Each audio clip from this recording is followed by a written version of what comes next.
Fala, querido ouvinte, seja muito bem-vindo a mais um episódio do Biomedcast. Aê! Estamos de volta.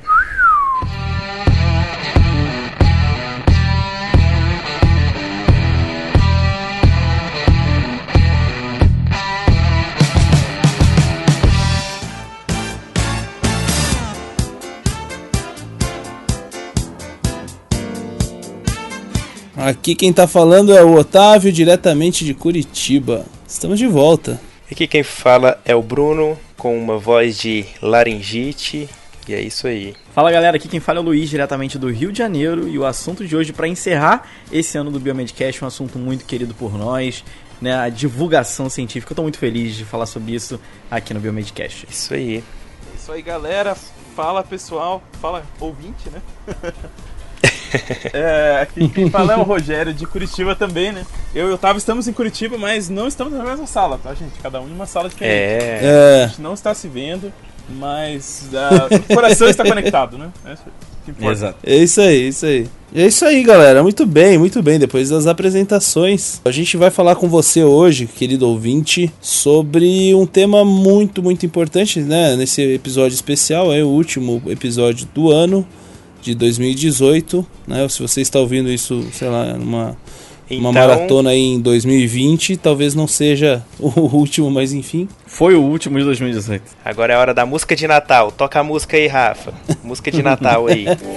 Toca aí, Rafa. Então é Natal. E o que você fez? Já vem. Ai, meu Deus do céu, esses caras estão tudo loucos. Essa época pra mim, quando eu era menor, quando eu tava ali no ensino médio, me dava um desespero, porque eu nunca sabia se eu ia passar um de ano. Porque eu nunca sabia se eu ia passar de ano. Eu ficava desesperado, velho. Eu ficava, meu Deus, tá chegando o Natal, já é Natal, e eu ainda não sei se eu vou passar de ano, olha só. Mas isso, um mau exemplo, viu, um mau exemplo.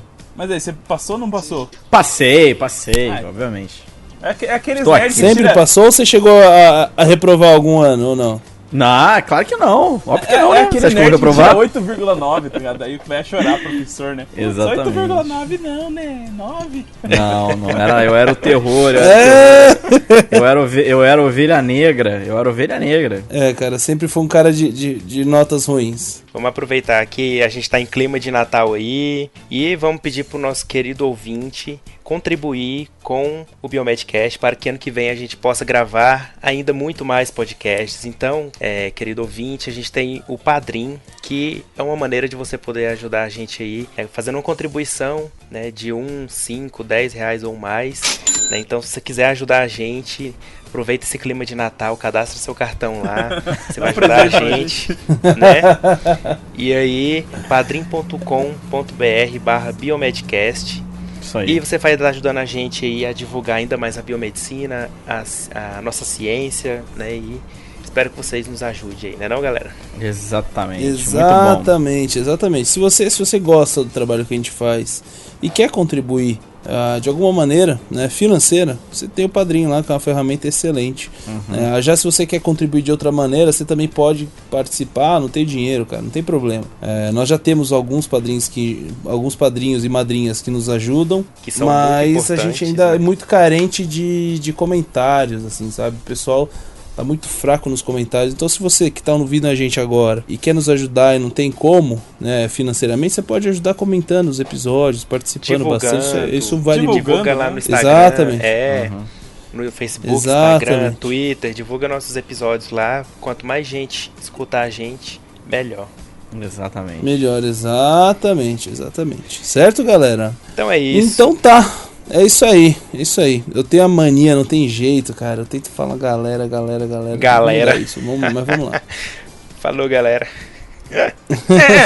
Na verdade, assim, cada um dos uns, todo mundo junto, forma uma galera, né?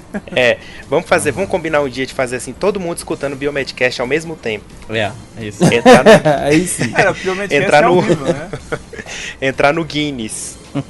Exatamente. Nossa, aí vai dar certo. Bom, mas pessoal, enfim, vamos lá, sem mais delongas, vamos ao assunto do nosso episódio. Rafa, solta uma vinhetinha aí pra gente introduzir esse assunto tão bacana aí que a gente escolheu.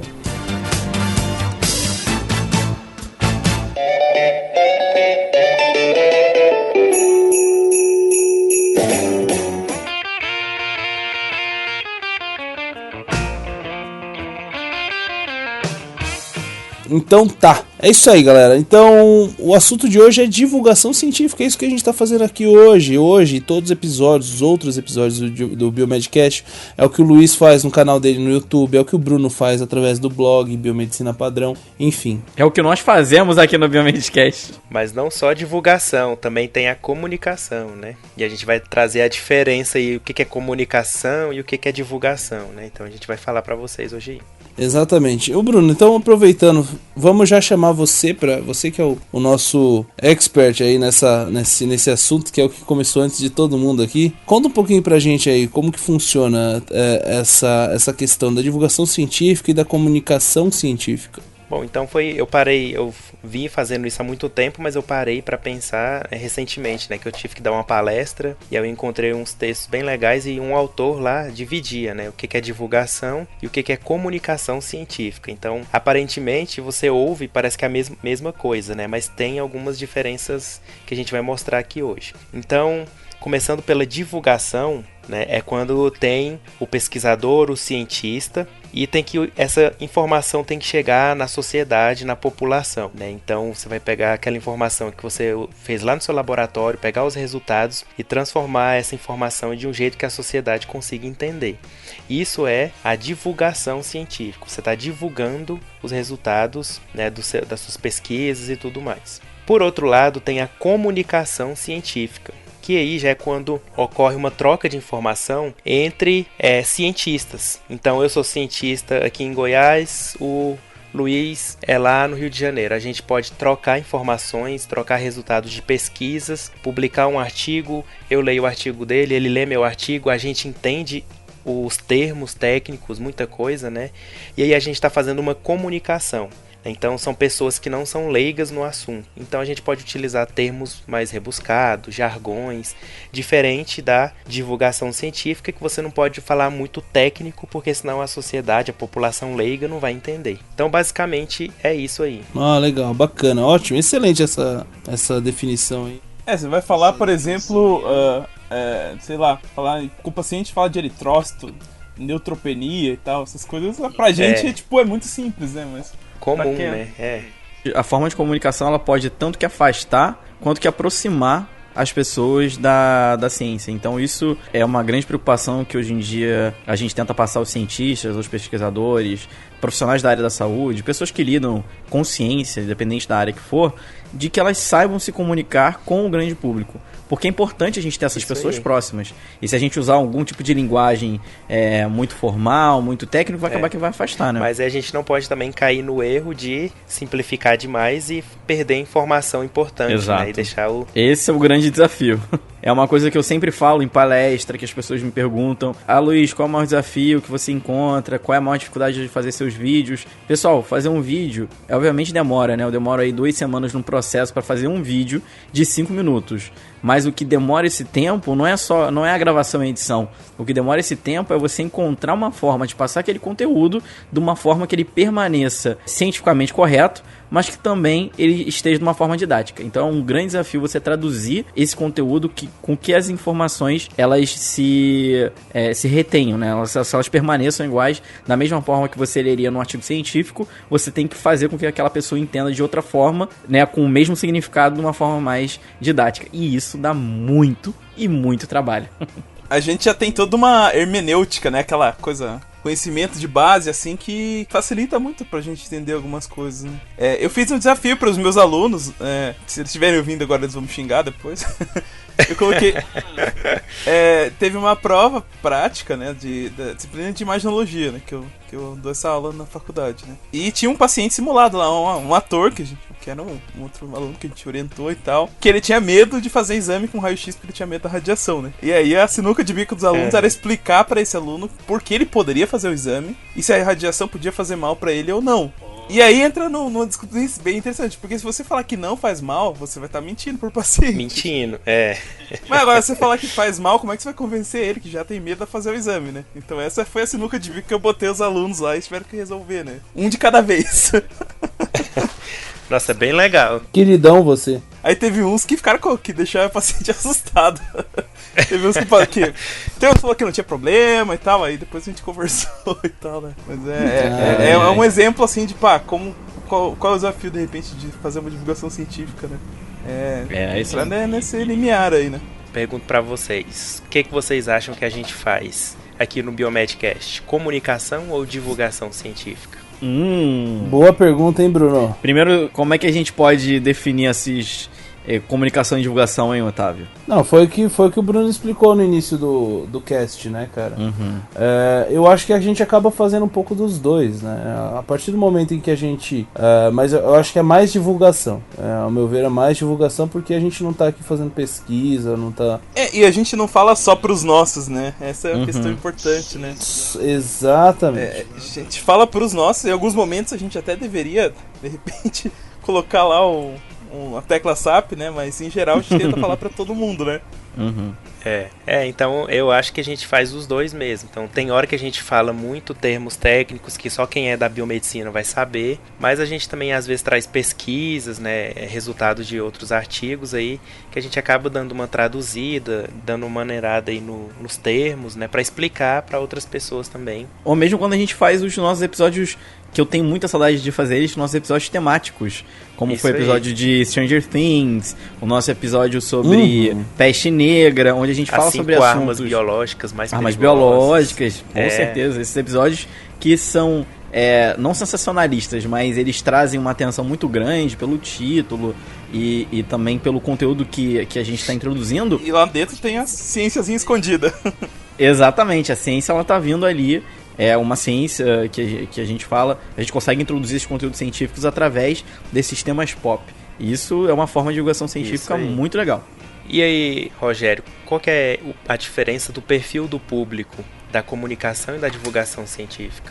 Eu acho que comunicação, né, é o pessoal que tem formação naquela área, né? Então, quando você tá falando de igual para igual, assim, né? Tô falando aí de físico para físico, por exemplo, né? A tendência é você cortar caminho, né? E não explicar as coisas que já todo mundo sabe, né? Então, esse pessoal que já tá mais familiarizado com o processo científico, né? Como as evidências surgem, né? E o linguajar daquela determinada área é o pessoal que vai ser comunicado cientificamente, né? E já da divulgação é o público em geral, que pode ser ou não com formação científica, né? Então, pode ser uma formação científica, mas não especificamente daquela área, né? Então, nesse caso também é divulgação científica, né? Quando eu ouço lá um programa que fala sobre astronomia, pra mim aquilo é divulgação científica, né? Porque não tenho nada dessa formação. Né? Então, é isso aí que eu ia falar, porque geralmente você pensa, eu sou cientista, eu sei de tudo, mas na verdade a gente tem as áreas, né? Eu sou da hematologia.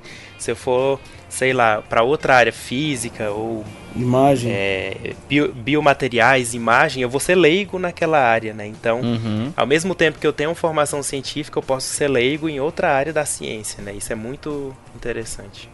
Exato. Então, eu acho que assim, em toda comunicação tem que ter uma certa preocupação com isso, né? De repente, assim, se você vai escrever um artigo que fala sobre o assunto tal, sua introdução bem feitinha ali, em poucas frases você consegue situar até quem não é da área, mais ou menos qual é a ideia daquele trabalho, né? Depois você entra nas especificidades, assim, é mais a fundo, né? Eu acho que essa também é uma questão, né? Senão o jornalista pega a tua pesquisa, ele entende o que ele quer, às vezes, né? A gente vai falar disso agora, em breve. E como é que é o entendimento aí do público, né? Na comunicação científica. Como que o público percebe? Bom, pessoal, quando a gente fala sobre percepção do público, é muito importante a gente saber, uma coisa que eu sempre friso bastante, é a audiência, né? O público. Para quem que você vai estar falando, né? Quando a gente fala de comunicação e divulgação, a gente tem que saber para quem a gente está falando. Uma coisa é para a gente falar para os nossos pares, ou seja, pessoas que são da nossa área, pessoas especialistas e tal. E quando a gente faz divulgação, normalmente, sempre, é para um público que não é da nossa área, é um público leigo, é um público que não tem conhecimento técnico. E isso é bem a percepção do público quando a gente vai caracterizar. Por exemplo, na comunicação, a gente sabe que esse público ele tem um conhecimento do método científico. Então ele entende sobre observação, questionamentos, hipóteses, fazer a parte experimental, análise, conclusão. Eles têm uma noção geral daquilo tudo. Também fala-se sobre que a validação é sempre necessária, isso é extremamente importante. Não adianta só você mostrar que fez, mas você também tem que validar isso. É algo muito, muito necessário. Saber que a produção da ciência também é um processo cumulativo. Ou seja, uma descoberta hoje, ela não necessariamente termina por aí. Vão ter outros grupos que vão descobrindo coisas em cima disso e vai levando esse acúmulo científico e também um conhecimento acumulativo. Então essa coisa vão levando... É igual a gente falou do Nobel, né? Então o cara começou as pesquisas lá em 1990 e aí depois de 20 anos de todo um conhecimento acumulado, que aí ele ganhou o Nobel, né? Exato. Então não é uma coisa da noite pro dia como a gente vai ver que o público da divulgação acha, né? Então é trabalhoso, né? Então muitas pessoas não sabem que tem que toda essa parte de testar o experimento, dar errado 1000 vezes, aí uma vez dá certo, e aí às vezes você descobre uma coisa por acaso, né, assim. Então, é bem mais complexo do que as pessoas, né, a comunidade acha, do que aparenta, né. E tem toda a parte também, como o Bruno falou, da parte desse refinamento ao longo do tempo pela ação dos pesquisadores, né? Então, uma descoberta hoje, ela tem esse formato meio quadradão, meio pontiagudo, meio esquisito, mas é uma descoberta. E ao longo do tempo, os pesquisadores vão, né, mudando, refinando e deixando ela vão validando, vão deixar cada vez mais ela polida. Tem aquela história, né, nos ombros gigantes, né? Ciência é meio assim, né? A gente vai lá e pega e coloca mais uma pontinha, assim, né? Exatamente. E de repente a gente faz um desenho que no começo a gente nem tava observando, não tinha visto, né? Eu imagino que o Alan Turing, por exemplo, que inventou a computação, imaginaria que ia ter hoje em dia, sei lá, um PlayStation, né? mas na verdade nossa, jamais, né, cara? Foi desdobramento dele, né? Então, essa é a ciência, né? Na verdade, você não faz nada sozinho, né? Exato. Isso aí. E aí entra a divulgação, né, Luiz? Aí tem a parte de divulgação que é bem ao contrário disso que a gente falou. Enquanto eu estou dizendo que na comunicação a gente vai ter esse perfil de pessoas especialistas que já sabem do que você vai estar falando, a gente vai ter o público da divulgação, que eles têm essa é uma outra visão, uma visão de que os cientistas são gênios, são cientistas malucos, são pessoas esquisitas. Realmente são pessoas esquisitas, mas no sentido de usar jaleco, cabelo, como é que é? O cientista maluco, né? A imagem do cientista maluco. Eu acho que as pessoas veem muito isso, né? E aí tem essa parte que o Bruno também comentou, que a ciência ela tem esses saltos, né? A descoberta de hoje foi do nada. Então, né, foi a teoria da evolução espontânea, né? Nasceu ali, tá ali, apareceu e tá aí, é por isso mesmo. Mas não, eles não veem esse acúmulo científico acontecer, nem que houve uma série de experimentos, de anos de pesquisa até aquilo realmente acontecer, né? Também tem essa parte dessa deusificação dos cientistas, no sentido de que são pessoas gênias, que têm mentes extremamente privilegiadas. Isso realmente em algumas vezes a gente tem que concordar. Realmente existem grandes cientistas hoje em dia que eles têm realmente mentes muito privilegiadas, que são pessoas que pensam muito fora da caixa, que têm ideias geniais, né, como a gente pode dizer. Mas isso não acontece com a maioria dos cientistas, tá, pessoal? Não é assim, não. São pessoas que dão muito duro, né? E nem não é uma única pessoa que vai lá e descobre a cura do câncer, né? Então, são vários pesquisadores ao redor do mundo, criam uma rede, né, de pesquisa. Exato. E tudo mais. Então, é mais complexo do que as pessoas imaginam, né? A população sabe. A gente discutiu bastante isso nos 2 penúltimos episódios, né? Sobre o Nobel e a entrevista com o Jorge, né?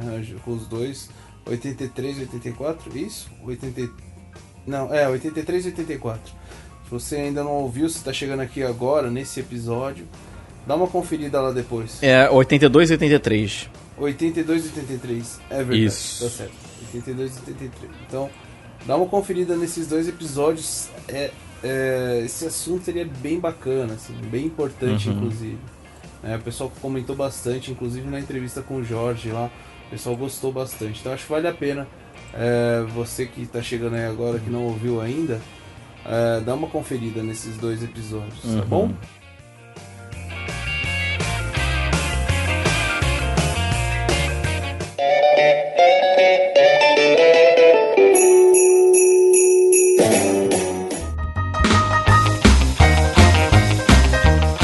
Tá, e o que mais que a gente pode complementar aí falando? A gente já falou a respeito do público, né? a percepção que o público tem tanto na comunicação quanto na divulgação. E agora é importante a gente falar também de como, né? Como que a gente chega até esse público, independente seja aquele público mais específico ou o público mais leigo, né? A gente precisa saber como a gente chega até essas pessoas, né? Ou seja, quais canais ou quais meios de comunicação a gente vai ter para atingir esse público. Quais são eles, o Bruno? Bom, e aí a gente entra aí naqueles meios de comunicação em massa, né? Que é o que TV, jornal, rádio, né? Que são aquelas mídias tradicionais e que muitas vezes vão divulgar esses resultados das pesquisas de maneira sensacionalista, porque eles querem cliques, eles querem chamar atenção, querem audiência, né? Então tem um grande risco aí, né, da comunicação, da divulgação sofrer com isso, né? E aí eu queria ver se vocês lembram aí de algum notícia que vocês viram aí no jornal, na TV, de alguma coisa muito sensacionalista assim, que você fala, nossa, não acredito que estão divulgando isso, né? Geralmente a gente vê. Tem uma clássica que inclusive também foi um episódio do Biomedcast. Faz um tempinho já que a gente fez esse episódio, acho que foi ano passado. Da vaca louca? Não da vaca louca, do laboratório que ia destruir, que ia acabar com a startup que ia acabar com o laboratório clínico. Lembra disso? Eu lembro. É verdade. Do High Lab. Tá enterrada aí, a 7 palmos. E tem aquela que o Jorge falou, né? O Jorge Scutti lá, que o pessoal da Record falou, o biomédico por trás do Nobel, né? E na verdade, na verdade ele só participou do grupo de pesquisa e eles mudaram tudo lá, né? Tem a história da fosfetanolamina lá, né? Essa foi clássica. Essa também acabou que cura o câncer e tal, mas qual câncer? Ninguém fala isso, né? Pois é. Qual situação? Tem várias, na verdade, né? Tem vários. E tem assim, coisas que eles tiram do contexto, né? Então, ovo causa câncer. Aí você vai ver lá, um câncer específico, não sei do que, e uma determinada população de albino da Malásia, mas não importa. Não tem como extrapolar pra nada, né? Então, aí eles tiram fora uma citação pequena, assim, que dentro do contexto ela faz sentido, mas fora você vira uma coisa que não existe, né? Mas muitas vezes eles estão querendo a audiência, né? O clique, por isso que acaba fazendo isso. E aí a gente tá entrando numa seara muito perigosa, né? Porque a velocidade dos meios de comunicação e tal, o pessoal não lê mais as matérias inteiras, né? Eles leem, só o título. É o título e uma foto, ou de repente um resuminho, alguma coisa assim. Então, eu acho que a gente tem que tomar ainda mais cuidado com esse tipo de divulgação, porque daí deixa de ver só o título, isso vai passando de um pro outro e tal, e de repente ninguém sabe mais sobre o que era a fonte original daquilo, né? Exato. Exatamente. E aí entra no nível do discurso, né? Que tem uma diferença aí. Como que você vai falar para uma pessoa na comunicação, né? Entre cientistas e na divulgação científica, né? Muito Fala aí, importante. Otávio, pra gente essa diferença aí. Pois é importante a gente fazer essa diferenciação, né? Porque, por exemplo, numa comunicação, quando a gente fala, de novo, ali explicando para vocês, com pessoas que são do mesmo meio que nós, né? A gente não precisa explicar muitos os termos e jargões, como o Bruno bem explicou no início desse podcast.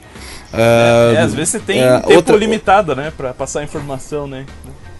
Também acontece, justamente. Né? Tipo, tô no congresso, tem lá 15 minutos, aquela pesquisa. Ou o número de palavras, né? Então. Artigo científico que vocês leem, gente, que é muito difícil. Cara, você tem que contar as palavras, né? Você tem que fazer aquela contagem de palavras. Pega um resumo de imuno, por exemplo, né? Parece que tá escrito em outra língua. Pois é, cara. Tanto de sigla, né, que o pessoal sigla usa. É abreviação, não sei o que, mas pra caber, né? Porque é tudo complicado. De mutação, de genética também só sigla, genes lá e tal. Exatamente. Então, nesse caso, o pessoal não explica muito termo e jargão, né? Já na divulgação, o público ele acaba não sendo alfabetizado cientificamente, né? Então, como você não sabe ou no caso, os termos que aquela especialidade usa, obviamente você precisa ter um nível de discurso mais didático, vamos dizer assim, né? Que seja mais abrangente. Na comunicação, outra diferença na questão do nível de discurso, a gente também acredita que o público-alvo ele tenha o mesmo conhecimento, ou seja, são pessoas uniformes ali, né? A gente tem um público homogêneo, vamos dizer assim, e na divulgação a gente já tem um público completamente heterogêneo, né? Você vai pegar gente que tem algum conhecimento, que não tem conhecimento, que tem um conhecimento bom a respeito daquele assunto e assim por diante, né? Então a divulgação se diferencia também nesse aspecto, né? Onde a população ou aquele público não vai compreender os termos mais técnicos e mais complexos, né? Na comunicação a gente também tem a gente acaba utilizando veículos mais especializados, né?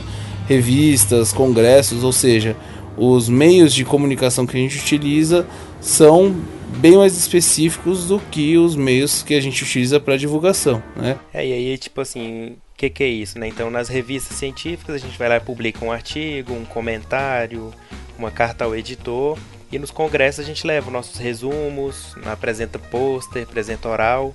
Então, essa é a forma que a gente comunica os nossos resultados com os nossos pares, né? Exatamente. Já na divulgação isso aí já é um pouco mais complicado para a gente conseguir fazer essa divulgação, né? Porque essa divulgação dessa informação, porque você tem ali um público mais heterogêneo, você precisa de canais diferentes e tudo mais, né? Outro aspecto importante também na questão do nível de discurso, que muda de um para o outro, é que na comunicação a gente está sempre, isso é óbvio, isso é obrigatório, a gente sempre está atualizado com as novidades, né? A gente não pode divulgar uma informação que não seja novidade, porque senão não vai ser, não é interessante, né? Vou falar lá em 2018 que a molécula de DNA é uma dupla hélice, sei lá, entendeu? Eu não sei que teve uns divulgadores aí que andaram falando que o DNA era... Não sei se vocês lembram dessa história. Tripla hélice, né? Uhum. Tripla hélice? Eu lembro. Eu tô lembrando agora, depois eu volto aí se eu lembrar bem, mas passou na televisão. Eu acho que eu lembro, era tetra, né? Parece que era não, quatro, eu acho que o cromossomo era uma célula, não era isso? É o cara da Record. Era um cara lá do bem-estar, sei lá, no médico, era na Record. Nossa, é verdade. Lembra desse? Esse cara, acho que era na Record, né, o cara, sei lá. Tem que tomar cuidado com termos técnicos meio fora do normal, senão o cara vai lá e erra no Enem o negócio e põe a culpa no cara depois, né? Não entra na faculdade, no aluno. Bom, e aí a gente entra aí que entra aquela dificuldade que o Luiz estava falando, né? Como que a gente pega esse conhecimento científico que a gente tem e passa ele para a sociedade entender, né? Porque precisa ter essa comunicação, né? Então aí a gente pode usar de ferramentas, né, maneiras aí de decodificar ou recodificar a informação, né? E uma das maneiras de fazer isso é por meio de metáforas, né? Então tem alguns exemplos aqui bem legais da gente ver, né? Como que aí eu vi isso aqui num site, né? Como que eles explicavam o que era um anticorpo para uma pessoa que não sabia o que era um anticorpo, né? Eles colocaram lá, proteínas imunológicas que procuram por invasores perigosos. Dá quase um filme, né? Anticorpos, proteína. Essa metáfora da guerra, às vezes, é meio criticada, né? Que é uma guerra, bactéria e semi-imune. Não sei se entrar nisso, mas Mas, assim, é uma forma da pessoa ter na mente dela o que esse anticorpo seria, né? Mas imunológicas, aí já não sei isso, né? Pois é. Mas eu achei isso num site lá, né? Aí outra aqui, né? As dezenas de trilhões de bactérias do bem que vivem em nosso trato digestivo, a chamada flora intestinal. Então, bactérias do bem, né, que cientificamente a gente não chama assim, e a gente também não fala mais flora intestinal, né? Então, aí foi utilizado também para explicar para as pessoas determinado resultado de uma pesquisa lá. Aí esse aqui é muito legal, do DNA. Se imaginarmos que o DNA é um colar, cada uma das contas que formam o colar será um gene. Tem que ter muita criatividade para imaginar isso, né?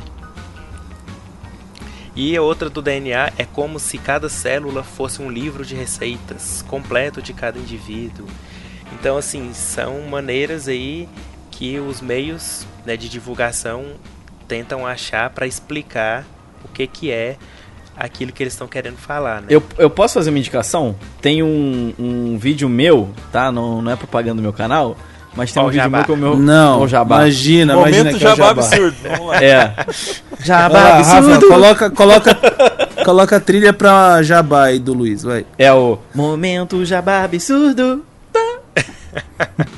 Mas não, agora falando sério. É um vídeo que eu me orgulho muito, que eu sempre via que meus inscritos no meu canal tinham muita dificuldade quando eu falava sobre artigo, que eu falava muito sobre hipótese, metodologia, sobre método científico, sobre análise de questionamentos, e aí um dia eu falei, meu Deus, como é que eu vou explicar método científico pra essa galera? E pesquisando muito e tal, eu vi num livro de comunicação científica alguns exemplos que eles falam e tal. E tem um grande exemplo da torradeira. Só que é assim, bem curtinho. Fala pra pessoa que a torradeira tá fora da tomada e você tem que observar e tal. Não. E aquilo me deu uma ideia. Eu falei, caraca, e se eu falar pras pessoas que a gente usa o método científico no nosso dia a dia? Então tem um vídeo meu, que eu vou deixar o link aqui, né, jabazinho, onde eu falo sobre o método científico no nosso dia a dia, de coisas que vocês nem imaginam, como por exemplo o exemplo dessa torradeira quebrada, né, a parte de hipótese, será que ela tá quebrada, será que é elétrica ou não, e aí você testar as suas hipóteses, como tirar da tomada, conectar na tomada e ligar. Então é uma maneira de você explicar para as pessoas que o método científico tá realmente na nossa rotina. E foi um vídeo que assim deu muito repercussão, porque é o vídeo que eu mais sei que é divulgado em universidades, dentro de sala de aula. Então os professores de metodologia e tal passam muito esse meu vídeo, que as pessoas, tipo assim, não tem dar aula de metodologia, mas beleza, como é que isso aí funciona? E aí muitos passam meus vídeos. Esse meu vídeo, então ficou bem animado. Luiz decodificando a informação. Exatamente. Você sabe que eu já vi mais de uma vez o pessoal falando que metodologia científica é normas da BNT, né? Isso me deixa extremamente puto. Dá uma raiva, dá vontade de bater a cabeça. Não fala isso, cara. Nossa, pelo amor de Deus. Mas foi isso que eu tive na graduação, pra você ver o nível do professor lá, né? Uhum. Ensinava a gente a formatar o trabalho, imprimia o trabalho, aí ele corrigia, não, tá errado isso aqui, imprime de novo, conserta e imprime de novo. Aí eu levava pra ele. Essa foi a minha metodologia, né? Horrível. Tinha que mudar o nome da disciplina para formatação de trabalho científico. Exato. Não é metodologia. Gente, é triste, mas enfim, a gente tem que aprender que o método científico faz parte do nosso dia a dia e também da pesquisa científica. Não é norma de ABNT, gente. Isso aí é outra parte.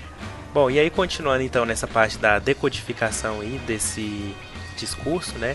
Outra maneira muito legal é fazer infográficos, né? Então a gente vê muito isso em jornais, eles colocam imagens junto com alguns textinhos, porcentagens, e isso ajuda bastante a população a entender alguns termos, algumas informações mais técnicas, mais médicas, né? Uhum. E é bem legal mesmo.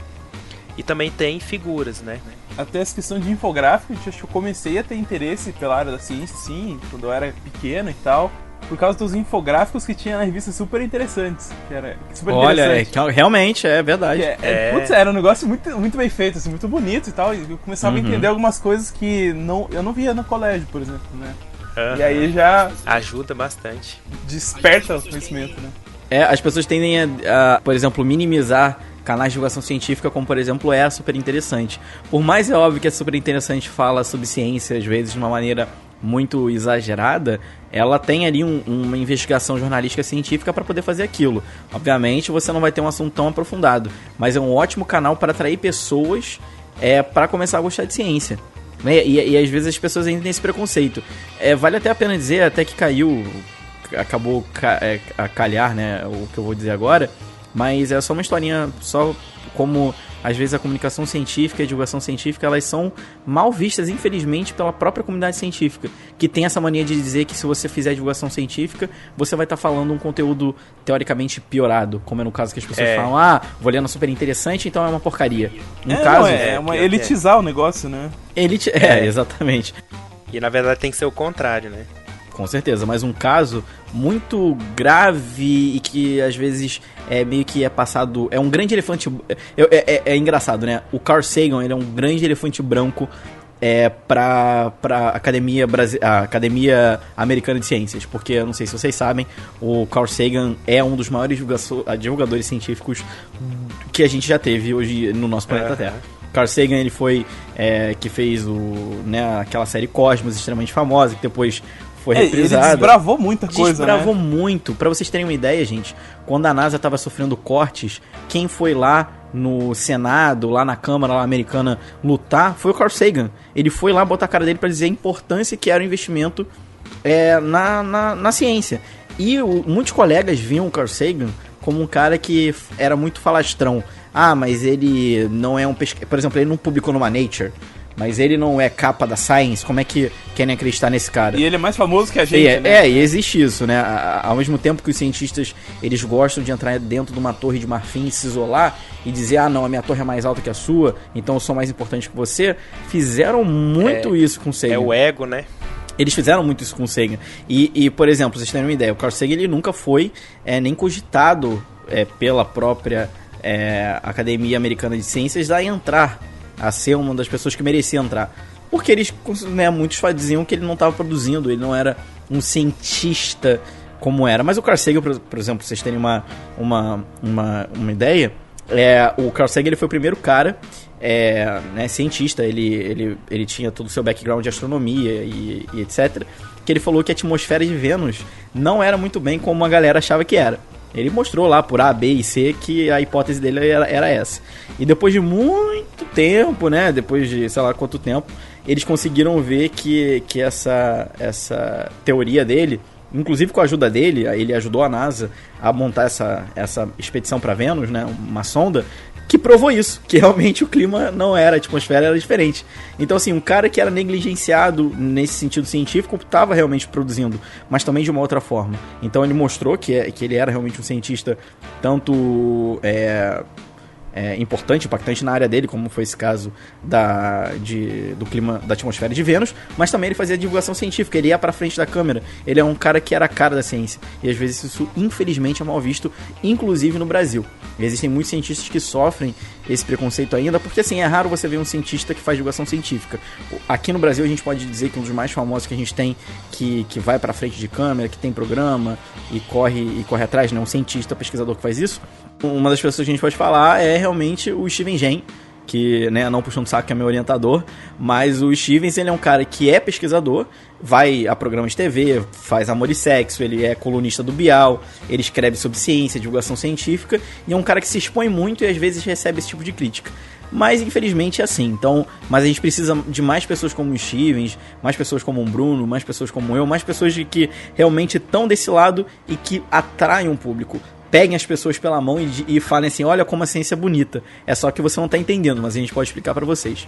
Então é isso que a gente está precisando hoje em dia na ciência. Muito mais divulgação do que a gente está tendo hoje. As equipes de pesquisadores, lá no site das universidades, eles liberam uma versão, né, que chama Press Release, para a imprensa. Então os próprios pesquisadores traduzem os resultados das pesquisas deles para uma maneira, de uma maneira mais simples, né, e manda isso para a imprensa. Aí a imprensa vai divulgar essa simplificação que os pesquisadores mesmos fizeram. Então tira um pouquinho dos erros que um jornalista, por exemplo, podia cometer, né? Aí, às vezes eles até emitem a opinião dele, que no artigo a gente não omite opinião, né? Mas assim, geralmente. Então é bem interessante mesmo essa nova modalidade que eles criaram. Alguns exemplos que a gente vê aí hoje em dia, né? De gente que faz ciência realmente e divulga isso, né, para o grande público. Então é bem o que você falou. Stevens, eu acho que é um excelente exemplo para a gente usar aqui como divulgador científico, né? O cara que põe a mão na massa e depois ainda conta para todo mundo o que ele conseguiu, né? Isso é bem importante. E não só na nossa área, né? Isso é importante também o pessoal saber que a gente está falando aqui de ciências médicas e tudo mais, mas não só na nossa área, né? Para tudo, né? Na verdade, né? Não é só da saúde, né? Mas robótica, essa parte de engenharia, tem tanta gente trabalhando com esse tipo de coisa. Hoje a tecnologia da informação é tão importante, cara, e é uma dificuldade que eu percebo assim em todas essas áreas, entendeu? O pessoal tem dificuldade mesmo. O cara que tá ali na ponta fazendo a pesquisa, ele tem muita dificuldade em passar esse conhecimento adiante, né? Um exemplo legal, assim, porque assim, eu acho que divulgação científica é um negócio que a gente tem que treinar, na verdade, né? A gente trabalha com ciência e a gente tem até o podcast, mas mesmo para quem só é cientista, né, saber comunicar é muito importante, né? Tem um canal que acho que todo mundo aqui conhece, ouve, que eu acho que é muito bom para isso, que é o TED Talks. É ótimo. Porque o TED Talks ele é super rápido, né? Ele é poucos minutos, assim. E é geralmente o próprio pesquisador falando, o próprio inventor de alguma coisa, falando sobre o que ele pesquisou, né? E ali ele usa várias técnicas pra tentar abranger todo mundo. Porque o TED Talks não é comunicação científica, né? Ele é divulgação, né? Ele é para o público em geral. Então tem que fazer o máximo de pessoas entender, né? E eu ouvi alguns pesquisadores falando ali, te dá muitas ideias de como se comunicar na tua área especificamente, né? Se você então pode procurar lá, vai realmente encontrar muita coisa interessante, não só da divulgação em si, né, do produto científico, mas de como falar isso muito rápido, né? E para uma audiência bem heterogênea. Bom, e aí então a gente também, né, além de tudo isso, tem os interesses extracientíficos dessa comunicação e divulgação, né? Então, políticos, comerciais, militares, isso tudo pode influenciar aí uma manipulação de resultado de pesquisa, né, disfarçar as intenções em alguma revista informativa ou num jornal de grande circulação, né? Então, por isso que a gente tem que estar sempre de olho lá nos conflitos de interesse, né? Quando a gente está vendo alguma coisa. Ah, tá, beleza, tem essa informação aqui, mas quem foi que forneceu essa informação? Ah, não, foi a farmacêutica lá, a empresa farmacêutica que está patrocinando o médico para ele falar isso do remédio. Então, assim, você já tem que ficar com o pé atrás, né? Porque tem interesses comerciais envolvidos, né? Então, a gente tem que estar sempre atento a isso. E aí entra um caso, né, que a gente já até falou aqui, que foi aquele pesquisador lá que foi pago por um grupo de pais de crianças autistas que queria falar que tinha sido por causa da vacina que as crianças tinham nascido com autismo, né? E aí ele fez um artigo lá, publicou na The Lancet e depois foi visto que era tudo manipulação, né, de dados e que era uma fraude. O artigo foi removido e tal. Foi removido, ele perdeu todos os direitos dele de médico, de pesquisador. Mas assim, até hoje tem aquele movimento anti-vacina por causa desse clima aí que ele criou, né? Por causa de um artigo falso. E esse ainda é um dos principais argumentos, né? O do autismo. E né? Então, assim, é complicado também essa parte aí, né? Desses interesses comerciais, principalmente, né? Políticos. Então tem que ficar muito atento. Políticos tem uma clássica, né? Que a gente passou recentemente aí o nosso período eleitoral, né? Essas pesquisas eleitorais, né? Que a gente tem aí, que não deixam de ser pesquisas, né? Não deixam de ser pesquisa, mas se você vai ver aí, tem vixe, eu lembro que, eu acho que a gente pode falar que não tem problema nenhum, mas tem vários institutos de pesquisa que fazem as pesquisas, né? E cada um tem um tipo de resultado. Aí se você vai lá para uma que está mais voltada, que foi encomendada por um determinado público, ela vai pender para esse público que contratou, que tem esse interesse, né? Eu nunca me esqueço da questão da Vox Populi, né? Aquele instituto que fazia as pesquisas e assim mostrava um resultado muito favorável para o PT, enfim, que eles são, as pesquisas eram sempre contratadas pela CUT, enfim, que tudo, esse pessoal que é meio ligado, enfim. Então a gente nota essa diferença, né, também, né? Então são os tais interesses extracientíficos, né? E assim, a gente vê, né, que o cientista tem todo um trabalho, desde o descobrimento da vacina, tanto que demorou para todo mundo ter a cultura de ser vacinado, e aí vem uma pessoa lá e destrói isso, né, e as pessoas acreditam mais nele do que nos próprios cientistas, né, então a gente tem um gap aí, tem uma dificuldade de comunicação, né, e é o que acontece hoje em dia com as fake news. A gente vê um monte de notícia aí no Facebook, no WhatsApp, e por que que as pessoas acreditam mais nessas notícias do que se for um pesquisador lá na TV e falar, não é assim, tal. Né? Então, a gente não consegue atingir a população do mesmo jeito que uma notícia falsa consegue, né? Então, a gente tem que trabalhar muito isso ainda, né? Uhum, exatamente.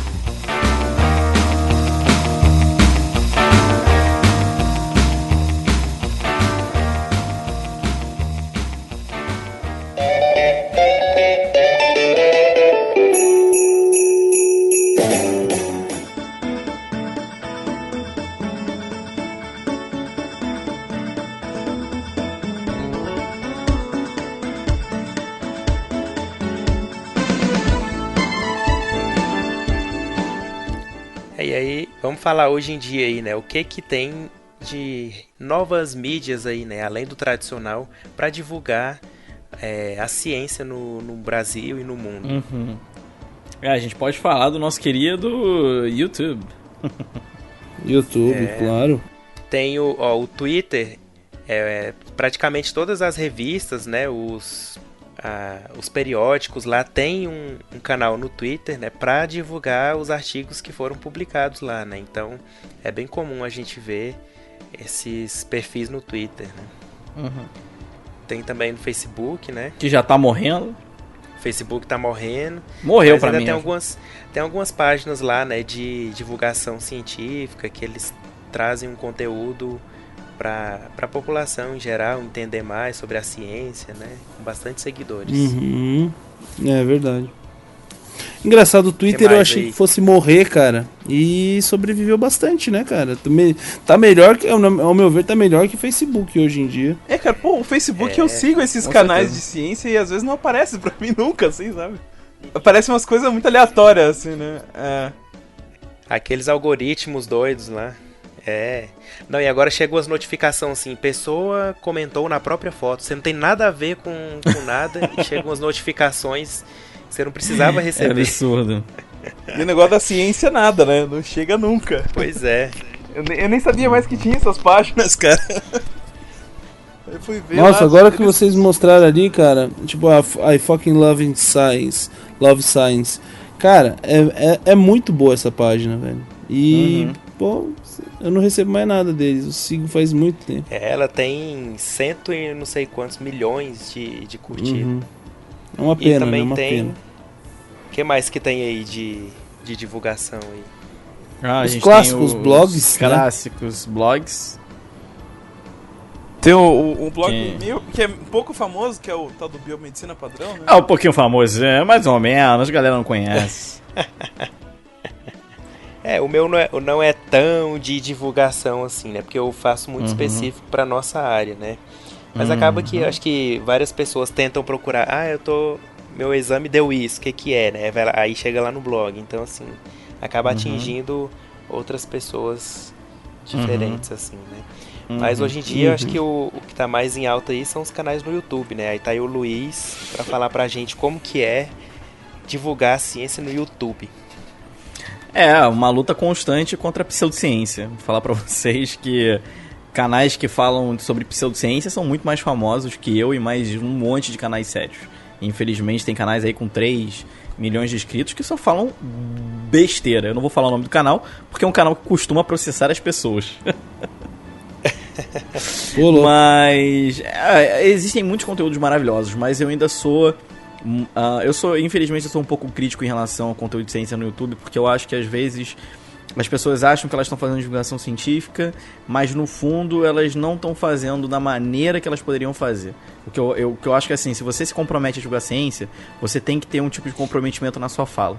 Às vezes as pessoas acham que falar sobre ciência é só você dizer, tô aqui fazendo a planta tal, e você não vai atrair, você vai acabar afastando as pessoas. Então acho que às vezes tem muitos canais que não fazem isso. O Bruno deixou aqui a lista de alguns canais, acho todos muito bons. Posso até comentar aqui 2 dele, pra mim, que é o Nerdologia. É talvez um dos maiores, se não o maior canal de ciência que a gente tem hoje em dia, que é comandado pelo Átila Lamarino. O Átila, biólogo. biólogo.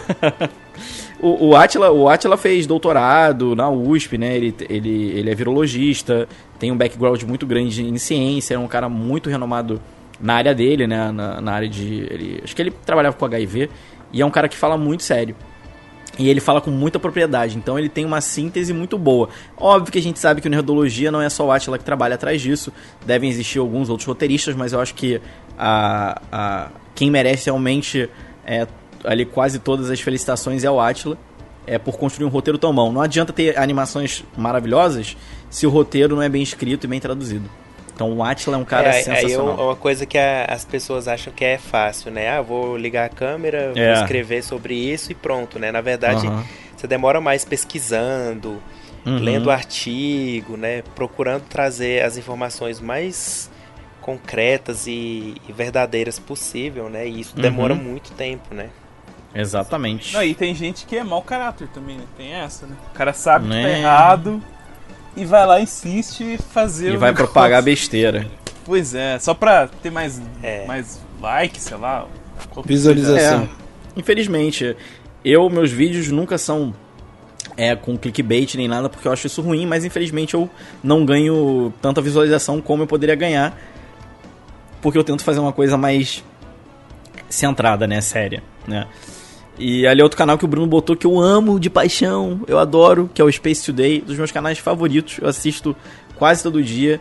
Quem comanda esse canal sobre astronomia, astrofísica, astrobiologia é o Sérgio Sacani. Ele é um acadêmico, ele fez doutorado, ele tem experiência na área de geologia. Se eu não me engano, ele trabalha com petróleo. Caramba! Mas ele tem muito... Ele fez doutorado em geologia, então ele saca muito dessa parte de rochas e atmosferas e outros planetas, né, essas coisas, mas ele tem como astronomia como um grande hobby. É um cara que sabe muito, ele publica vídeo sempre, todo dia tem vídeo dele. Tipo assim, ele cobre os lançamentos da SpaceX, ele cobre lançamentos de foguete, astronautas voltando, indo. Então é um canal muito bacana e o jeito que ele explica é muito bom. E ele também tem uma ciência muito forte. Ele coloca a figura de paper, tipo, parece muito complicada, mas ele vai lá, explica, mostra a legenda. Então, pô, o canal do Sérgio é um exemplo que eu sigo.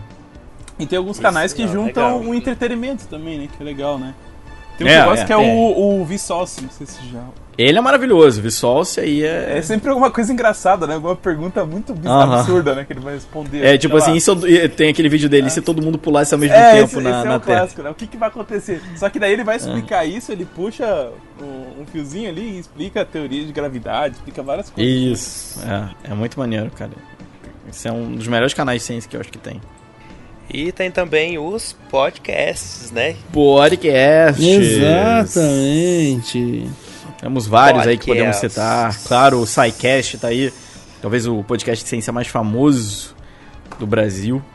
SciCast, ou pelo menos os mais baixados. Temos o Dragões de Garagem, que é um podcast que eu adoro.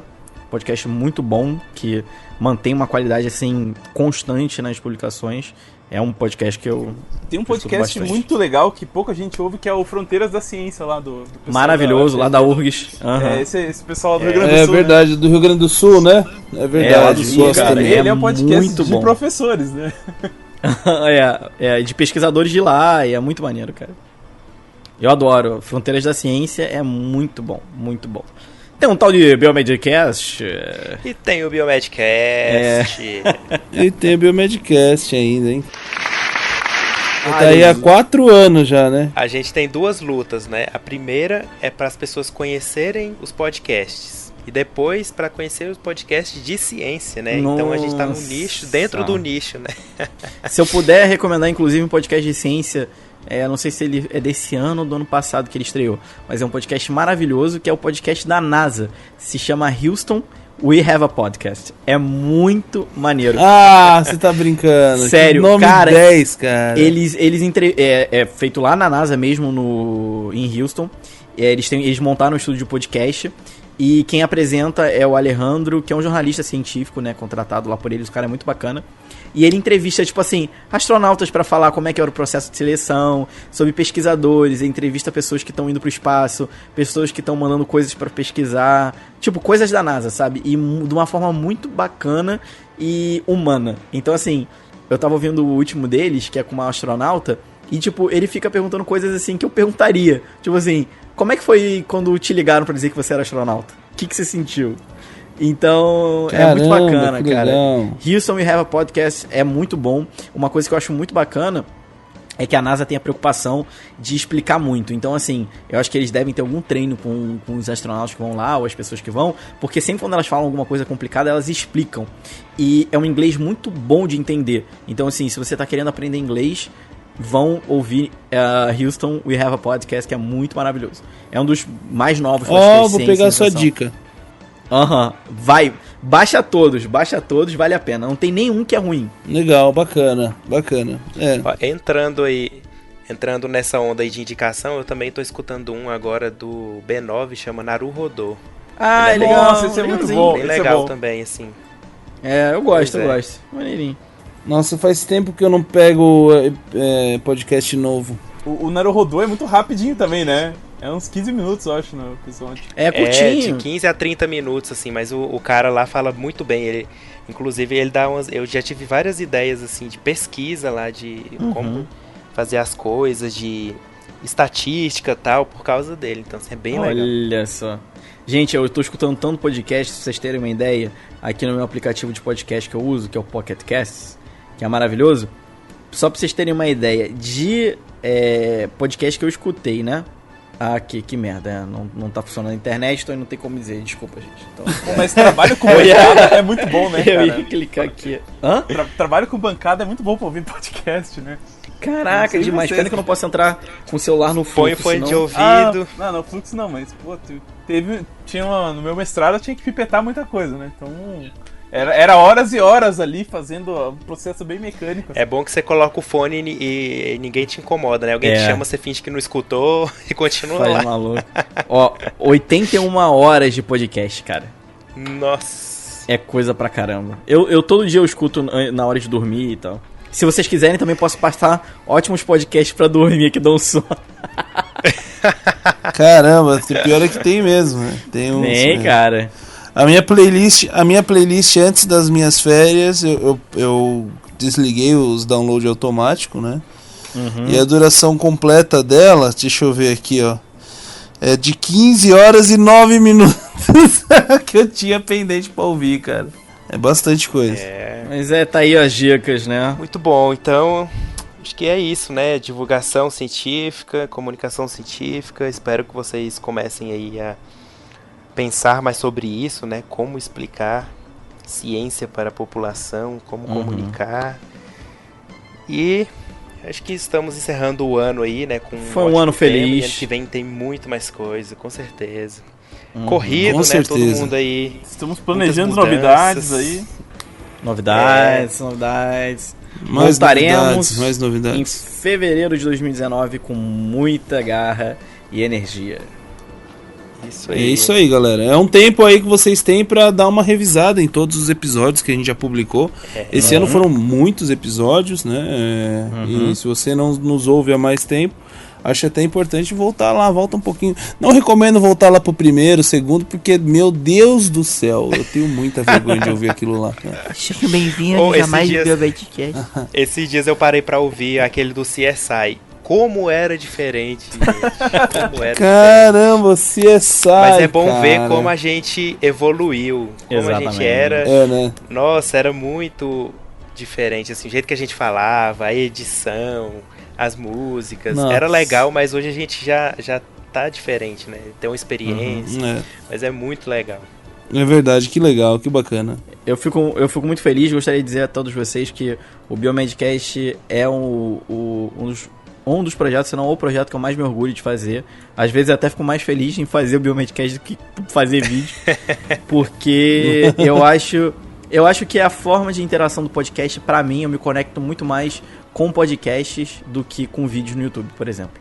Então, poder falar diretamente com você, querido ouvinte que está nos escutando agora, é muito bom. Da mesma forma que eu me sinto conectado com os podcasts que eu sou fã, eu acho que tem muita gente que se sente conectado com o Biomedcast. E essa troca, essa ligação, muito maneira, sabe? Quando eu vou em palestra, uma das coisas que eu mais fico feliz é quando as pessoas falam assim, caraca, eu escuto o Biomedcast, ou brincam da minha voz, nossa, tua voz é diferente. Eu fui palestrar, por exemplo, na Unirio esse ano, e 3 pessoas me pararam pra falar do podcast, sabe? Falaram, eu escuto vocês. Sério, cara? Sim, cara, e na UERJ também. E é sempre um choque, né? A gente que ouve podcast quando você conhece a pessoa, né? Que você nunca viu, assim. Demais. Nossa, você vê assim, não, essa voz é dessa pessoa, é muito legal. Parece que não encaixa, né? Eu lembro que teve, cara, eu não vou lembrar o nome dele porque eu prometi que eu ia falar no ar, mas teve uma pessoa que me parou lá na Unirio que falou de uma coisa que, assim, só quem é ouvinte do Biomedcast vai entender. Perguntou lá falou, pô, eu já começo esperando...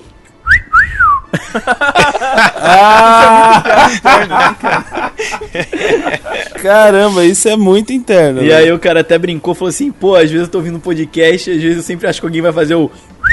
e não faz, né? É só que... E assim, gente, não tem isso é coisa do Bruno. Isso não tem nenhum significado, tá? Não tem nenhum misticismo. É só porque, sei lá, foi feito isso e até hoje em dia é feito. Mas é muito bom ver, assim, se conectar com as pessoas. Eu espero que no ano que vem a gente possa ainda aumentar isso com temas mais grandiosos, mais entrevistas. A gente quer trazer coisas bem bacanas pro ano que vem, né? Vamos trazer o Jeff Chandler. Esse ano eu fui para algumas palestras aí em alguns lugares do Brasil, né? E tem talvez aí uma possibilidade da gente fazer um podcast ao vivo de novo ano que vem, ó, quem sabe. Oba! Chamem, ó, Bruno vai ajeitar isso, hein? Aguardem aí. Opa! Que a gente pode ser que a gente faça ao vivo de novo, igual a gente já fez no passado. Opa, então, que delícia! Exatamente. Pessoal, e assim, se vocês quiserem chamar a gente, entre em contato. A gente é chato, mas a gente isso vai. Aí.